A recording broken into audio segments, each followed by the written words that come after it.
ก่อนเนาะสิจูดอันนี้เขาจูดเรียบร้อยเขากะจะเก็บเลย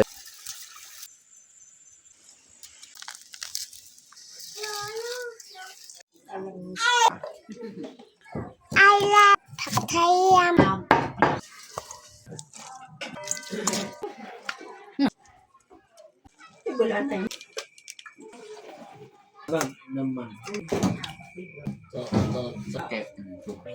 อย่าลืมกดไลค์กดแชร์และกดติดตามเด้อพี่น้อง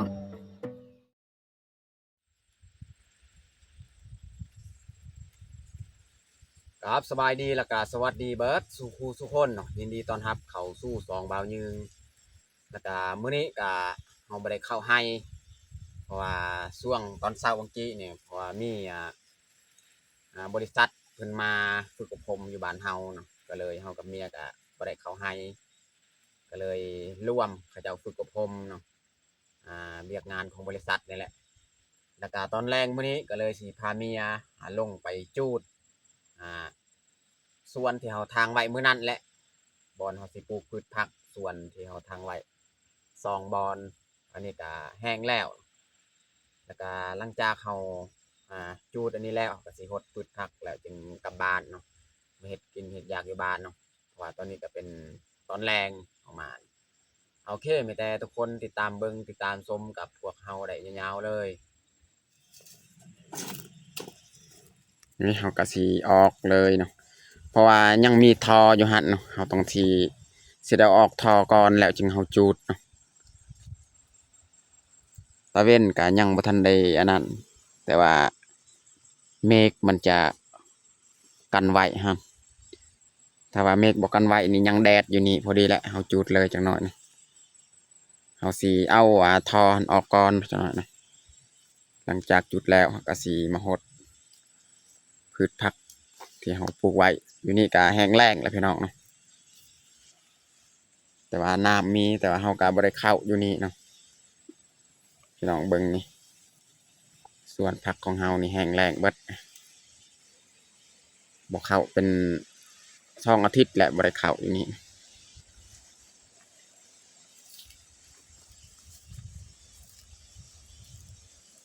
นี่ส่วนที่เฮาทางไว้นี่ก็แห้งดีแล้ว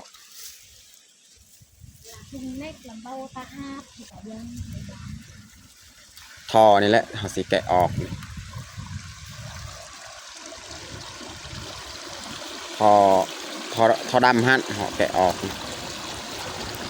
ยานเฮาจูดอยู่หั่นจังนั้นมันสิลามขึ้นไปทอนี่ตอนตอนี่แหละ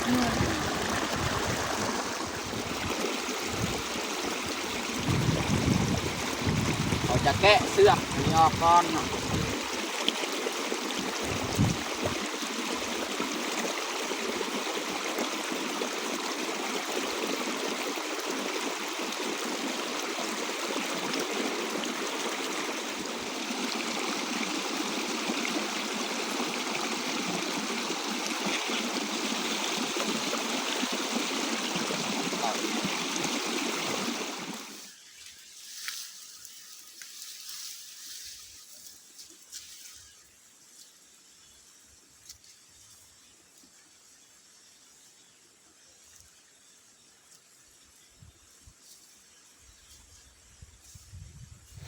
ทอเขาก็เอาออกแล้วนี่เอาสีจูดนี่แหละวันนี้จูดทั้งนี้ก่อนเนาะเอาจูดแล้วทั้งนี้แล้วก็เอาทอนี่ไปไว้ฉากบึงนี้อีกแล้วก็จูดทั้งนี้อีก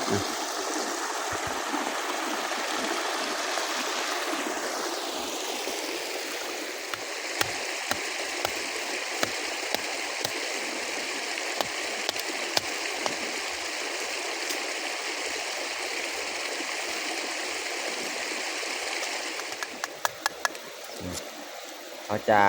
ซับไม้แปลกก่อนเนาะเอาไม้แปลกนี่แหละมาจูดเนาะอันนี้เขาสีต้อยเลยเนาะต้อยกับเหล็กกระไฟนี่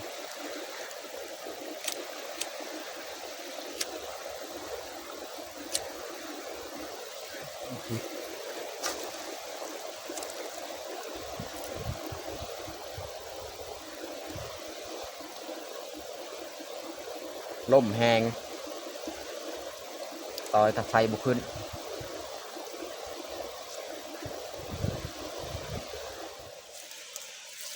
อันนี้เมียเริ่มจูดเลยเนาะพี่น้องเนาะ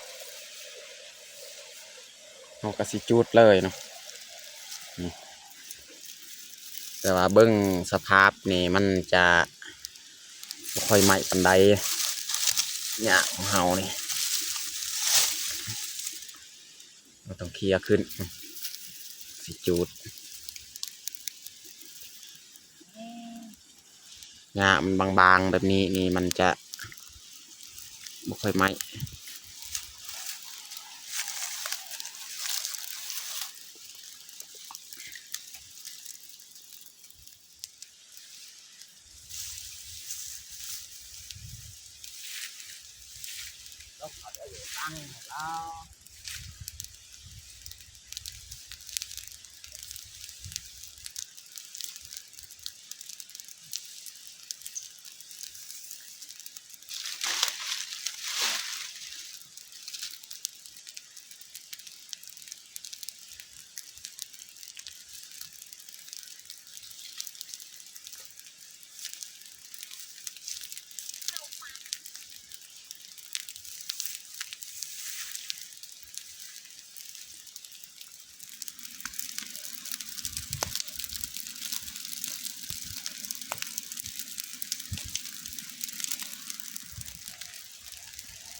ตอนนี้ก็เรียบร้อยจูด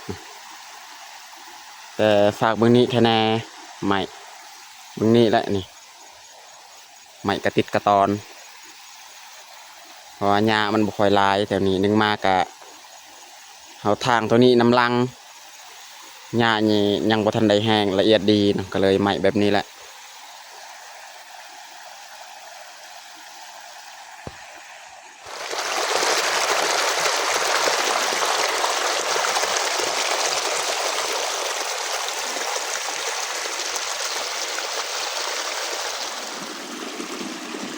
ต้องได้ต่อคืนอีกท่อนี่ท่อน้ำเขาปล่อยใส่ใดของพ่อเฒ่าอยู่ลุมหั่นอันนี้เขาจูดเรียบร้อยเขาก็ต่อคืนอีก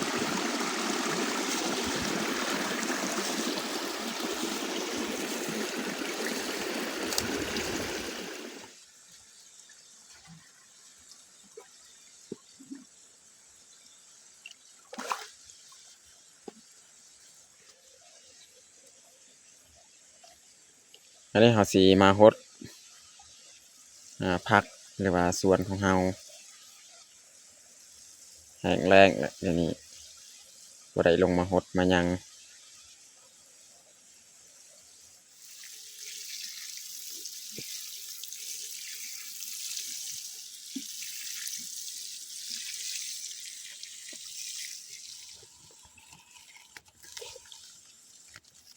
หญ้าก็ป่งลายแล้ว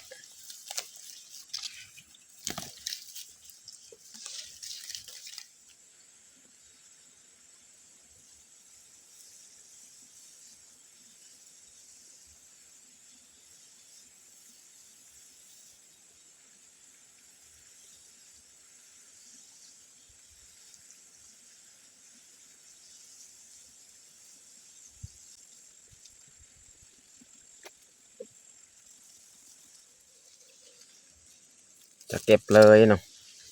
ตัวไรมันสีแก่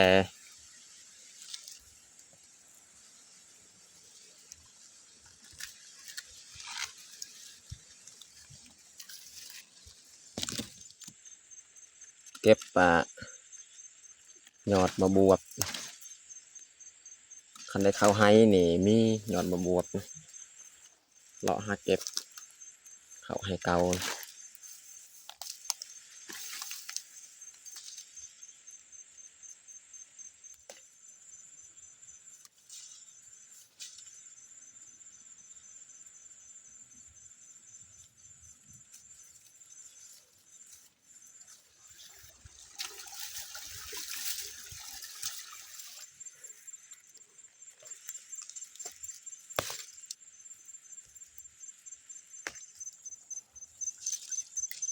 นี่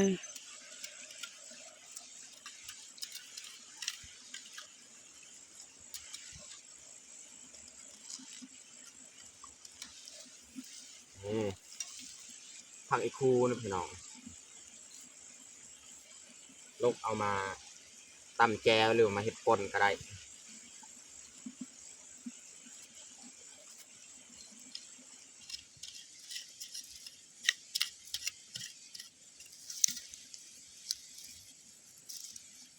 ต้มสีละลายแบบนี้นี่เขาจะหักเอาครึ่งนึงพี่น้อง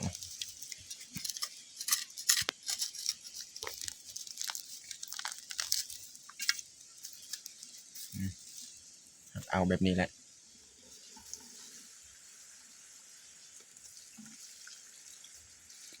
ตอนนี้ก็เรียบร้อยเขาหดผักของเราพี่น้องก็สีเกียมกลับบ้านเลยบัดนี้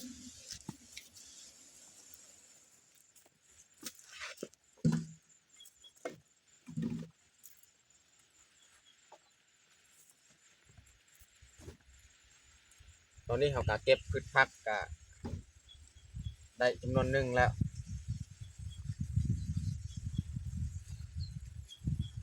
ก็สีเกียมกลับบ้านย่านน้องแพงให้เพราะว่าอยู่บ้านพ่อกับแม่ก็บ่ได้อยู่บ้านไปสวนเบิด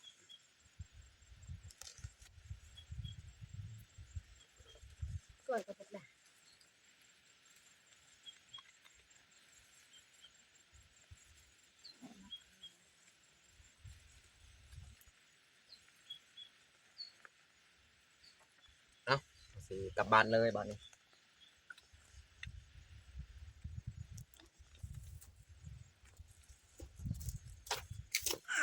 ตอนนี้เฮากามาฮอดบ้านเนาะ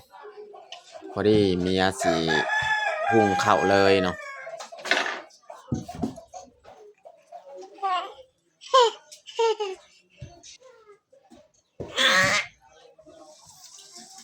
น้ำที่เขาต้มกาฟดอันนี้เมียจะเอาเลยข้าวสารเจ้าที่เขาล้างเรียบร้อยลงหม้อ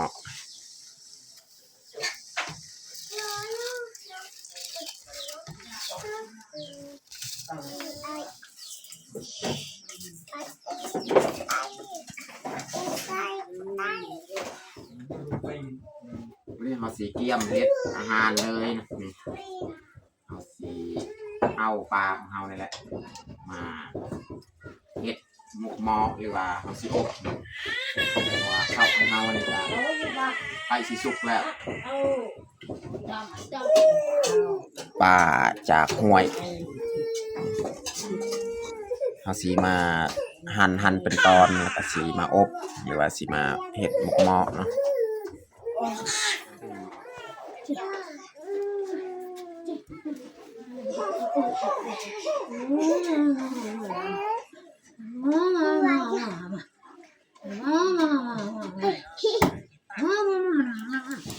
อันอีเอาเอียงเอาอันออกไอ้ว่า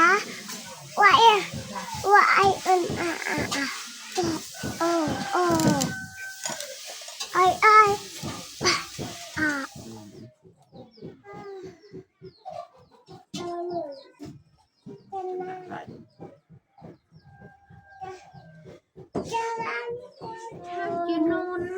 ้โอนอักเอียดต้นมะเขียบต้นมะเขียบเอาอ้วนตัวเราติดกลิ่นได้หนุ่มเอากลับไม่ดอกไอ้น่ะตัวไก่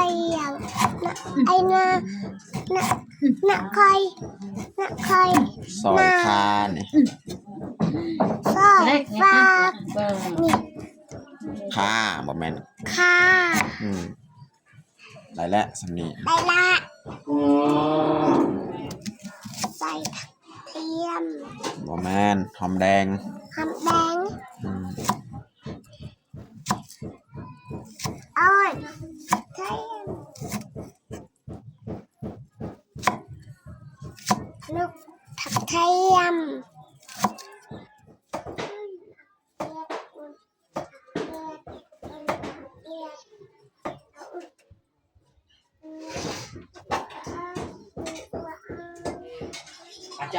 ใส่มะแคนนี่พี่น้องมะแคน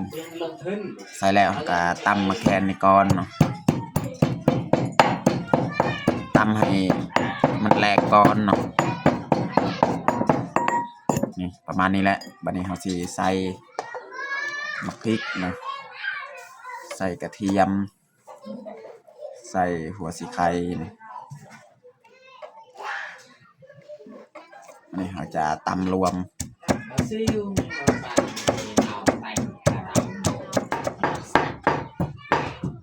ตานังก็ติ้งไงยักษ์สองลำหยอกละคันเลยเราชนะเลยเสนอค่ะ วันนี้เราจะเริ่มปรุงเลยเนาะใส่พริกกระเทียมมะแคนเนาะเตรียมเครื่องปรุงกะครบใส่ข่าใส่หอมแดงใส่ใบมะกรูดใส่เกลือเป็นนัวบาดนี้ใส่เกลือ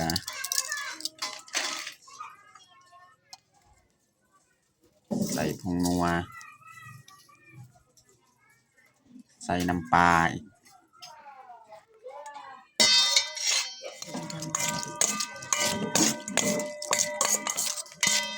นี่เขาตีใส่สุดท้ายนี่ใส่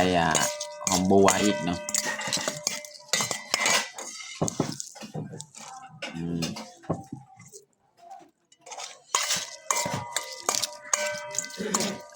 นัวไม่กันไป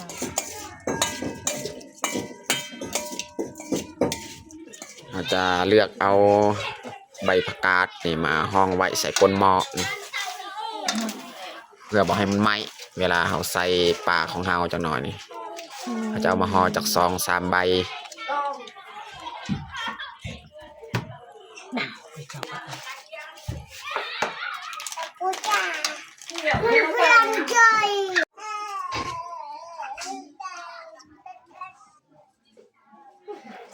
นังอันหนึ่งไปดูหันตามมาซาว เราจะห้องใบผักกาดทางลุมนี่เวลาเรานึ่งเราค้างมันจะบ่ไหม้นะพี่น้อง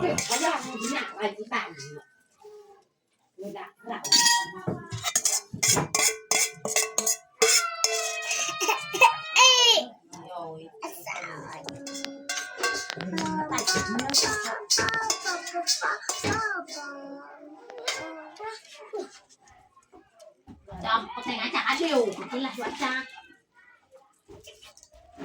ยังไงสารต่างเกือบผุดสารกันเลยเนี่ยไม่ใช่ไหนด่า ตอนนี้กะไก่สิสุกแล้วพี่น้องเนาะปกปลาของเราเวลาแต่งโหนกอะค่ะ จงเน็ก คือเราเจอกันแล้วเล่นดาวดาว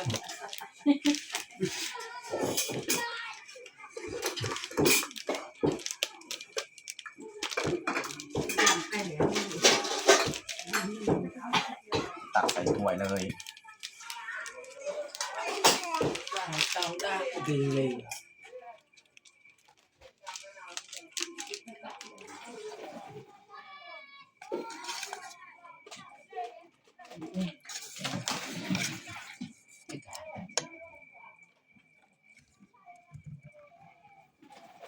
นี่ดับนี่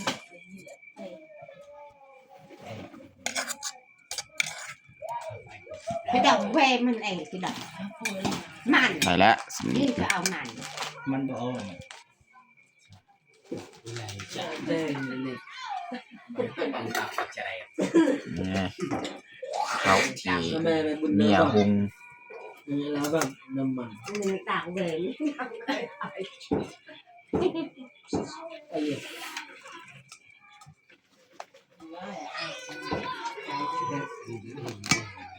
เที่ยวนี่มันจะตาย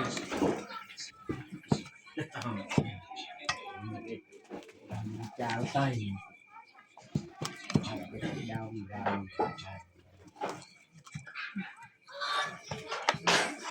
ได้แล้วสนี้เมื่อจะจึงตักไม้ตอนนี้การเรียบร้อยเขาแต่งข้าวเฮาแต่เขาจะลงมือกินข้าวแรงเลย เอามาทุกคนมากินข้าวแรงน้ำกัน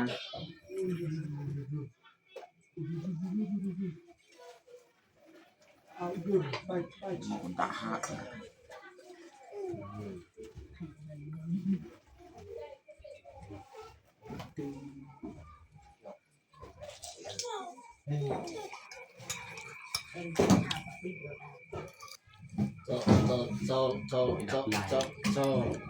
gặp lên trên này mình bác lắm làภาษาพูดใหม่มือเต้น no chả không nồng gì ao in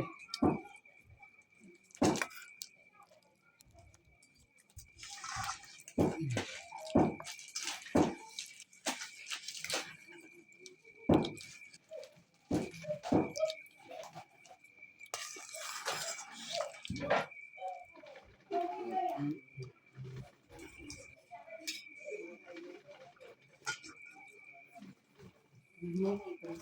cho kênh Ghiền Mì Gõ để không bỏ lỡ những video hấp dẫn